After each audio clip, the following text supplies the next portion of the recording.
توقعاتي لنتيجة مباراة الأهلي والجونة بكرة إن شاء الله، أتوقع إن شاء الله إن الأهلي هيكسب بثلاثية إن شاء الله، تكون عن طريق وسام أبو علي وممكن إمام عاشور، ممكن كمان حسين الشحات، دول اللي ممكن يسجلوا أهداف بإذن الله. أتوقع إن احنا نكسب بثلاثية.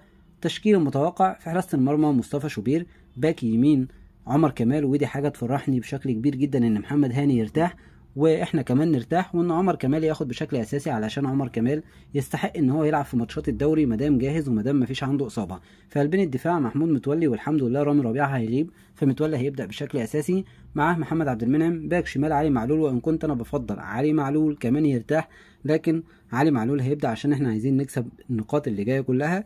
كمان في مركز رقم 6 في نص الملعب مروان عطيه، على شماله امام عاشور، وعلى يمينه اتوقع ان هيدي لعمرو السوليه، وان كنت انا بفضل ان اما كريم ندفد او محمد مجدي قفشه يلعب في المباراه دي في مركز رقم 8 علشان واحد منهم يجهز.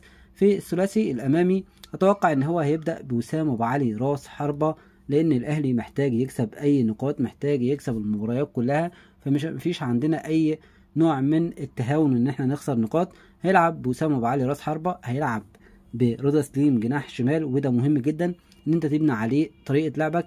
رضا سليم في فرق تانية يتبني عليه طرق لعب وازاي تكسب من ناحية رضا سليم، خاصة لما بيكون وراه لاعب زي علي معلول ولاعب جنبه زي امام عاشور، فمهم جدا ان رضا سليم ياخد مباراة كاملة ويكون موجود في ارض الملعب في مركز الجناح الشمال لتعويض غياب احمد عبد القادر. في مركز الجناح اليمين، وده مهم جدا ان انت تبدا بحسين الشحات وتريح بيرسي تاو وتبدا بحسين الشحات، بيقدر يجيد في اللعب في مركز الجناح اليمين، بيقدم بشكل جيد جدا، بيعمل كروسات بشكل من ورا المدافعين مميزه جدا، وكمان بيقدر يعمل عرضيات وبيقدر يدخل للعمق. فحسين الشحات ووجوده في مركز الجناح اليمين هيفرق معانا كتير جدا، خاصه لما يكون لاعب زي عمر كمال بيجي من خلفه، هيكون دور حسين الشحات مهم جدا انه يخلي عمر يظهر بشكل جيد.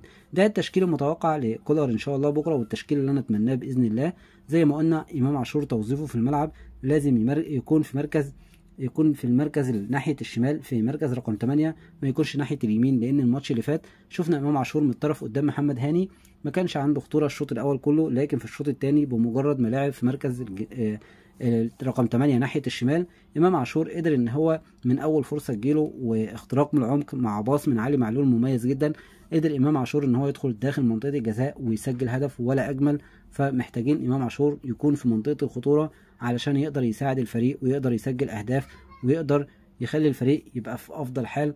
ده التشكيل المتوقع. زي ما قلنا أكرم توفيق محتاج إن أنت تحميه من الإصابات، أحمد نبيل كوكا ممكن يرتاح كمان المباراة دي، والماتش الجاي ممكن تريح مروان عطية وتريح ممكن إمام عاشور وتلعب بكوكا وأكرم. المهم إن أنت تحافظ على بعض اللعيبة كده لازم تبقى موجودة في النهائي إن شاء الله في إفريقيا. أشوفكم في فيديو جديد إن شاء الله. أتمنى من كل واحد بيشوف الفيديو ده لو لسه أول مرة بيشوف قناتي تشترك في القناة، تفعل الجرس وتسيب لايك كومنت للفيديو، وإن شاء الله يوصلك كل جديد. اللايك هو وسيلة دعمك الوحيدة على اليوتيوب، بيقول المحتوى ده كويس أو مش كويس علشان يرشحه لغيرك، فما تبخلش علينا بيه.